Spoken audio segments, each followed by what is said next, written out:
একসঙ্গে বিশ্বকাপ জিতেছিলেন দুই বন্ধু। একজন এখনও দুর্দান্তভাবে খেলে যাচ্ছেন, অন্যজন তার দলের খেলাতে মাঠে আম্পায়ারিং করছেন। বলছিলাম অজিতেশ আরগালের কথা, এক হারিয়ে যাওয়া নায়ক, যিনি ভারতের 2008 অনূর্ধ্ব-19 বিশ্বকাপ জয়ে গুরুত্বপূর্ণ ভূমিকা রেখেছিলেন।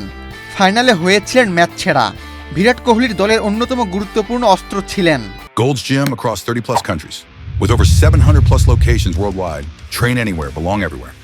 অজিতেশ আরগাল ছিলেন ডানহাতি পেস বোলার, যিনি চতুর বোলিংয়ের মাধ্যমে ব্যাটারদের ধোঁকা দিতে পারতেন। কিন্তু সেই টুর্নামেন্টের পর ক্যারিয়ারে আর সেভাবে সাফল্যের দেখা পাননি। যদিও তাকে ঘিরে প্রত্যাশা ছিল অনেক। আইপিএলের প্রথম আসরে তিনি পাঞ্জাব কিংস দলে ছিলেন, তবে আইপিএলের মাঠে নামার সুযোগ কখনো পাননি। 2015 সালে মধ্যপ্রদেশের বিপক্ষে নিজের শেষ প্রথম শ্রেণীর ম্যাচ খেলেন তিনি। এরপর ক্রিকেটকে বিদায় জানান।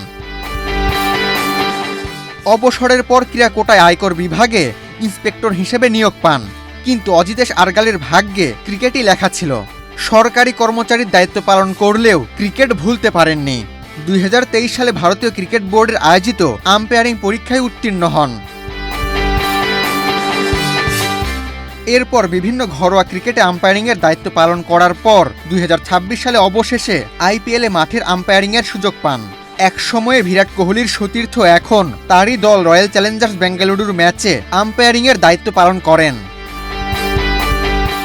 আবু তালহা, বাংলাদেশ প্রতিদিন।